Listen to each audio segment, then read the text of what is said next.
I call Nuk Korako. Malo malule e te mana whakawa. Huri no e te whare nei. Thank you, Mr. Speaker, and to all gathered here in the House. Greetings to you all. E te mana whakawa, Mr. Speaker. I want to acknowledge all of the previous speakers and those that have actually,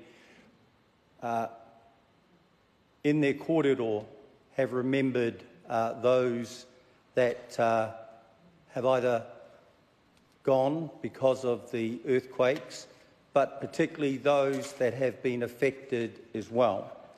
And I say that, sir, because on Sunday, which was Father's Day, as we all know, but my whānau and I went to Rapaki, and that's where, sir, on that morning, early that morning when the earthquake hit, the 15 houses that are there, the 39-odd people, that is when we all actually came out of our houses and came together. And I can remember in the dark, as we were moving through the village, the Kaika, just checking on how our whānau were there any injuries. There was a lot of fear though, because walking down the road, our moka, Te Poho Tamatea Pōkai Whenua, The mountain, we could hear the Te Poho Tamatea Pōkai the Whenua. rocks actually coming down the mountain. And so we actually met over there just to remember some of those very fearful incidents that took place 8 years ago.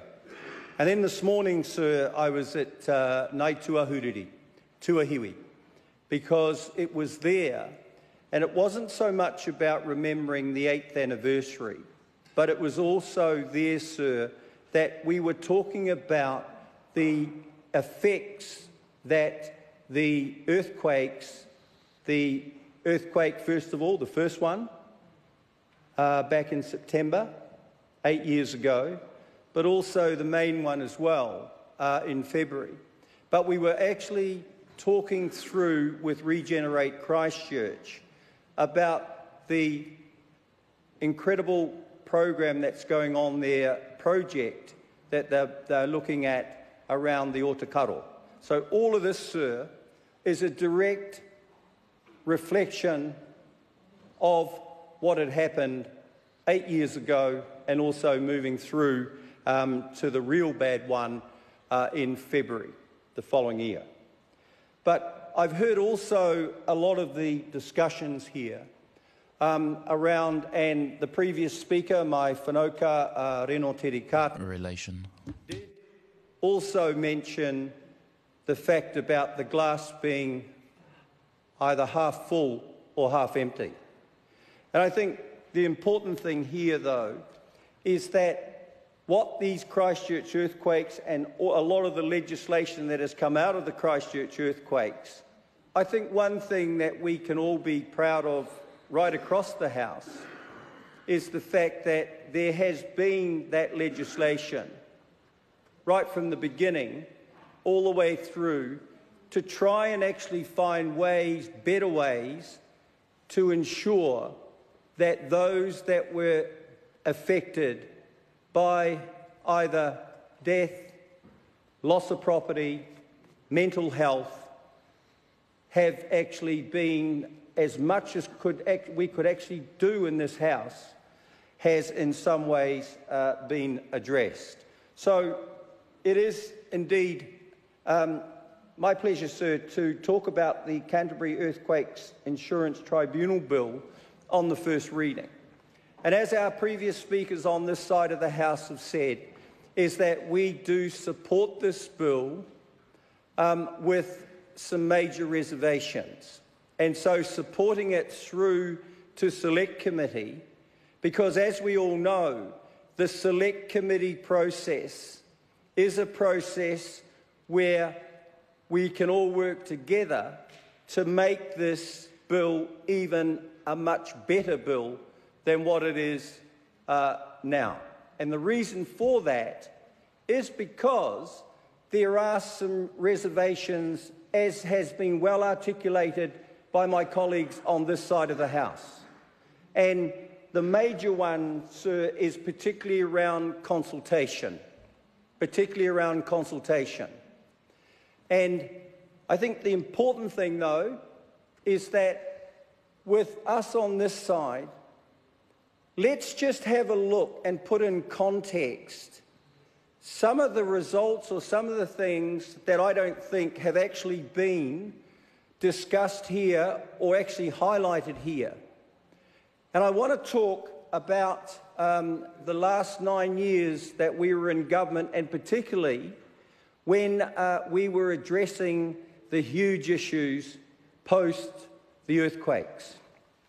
And when you look at that, sir, particularly with the legislation, but also around EQC, insurance companies. Now, I'm based in the Port Hills in Christchurch.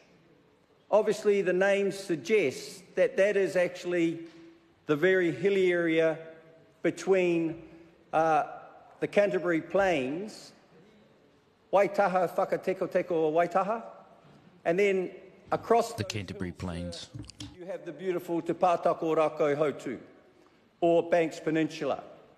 And sir, on that there, on those hills, is really where a lot of the very hard and technical cases have actually, we've been working through. And so that's why in some ways we do support this bill. But let's get it moving to select committee so we can hear more submissions and more kōrero on this bill. But I just want to, for the record, is just to reiterate that as a proud Cantabrian, yes, and I watch with real concern of post-earthquake trauma and all of that. But the national government also, I think it's important that we did work very, very hard. And that is why when you look at the stats today, that is a true reflection of that.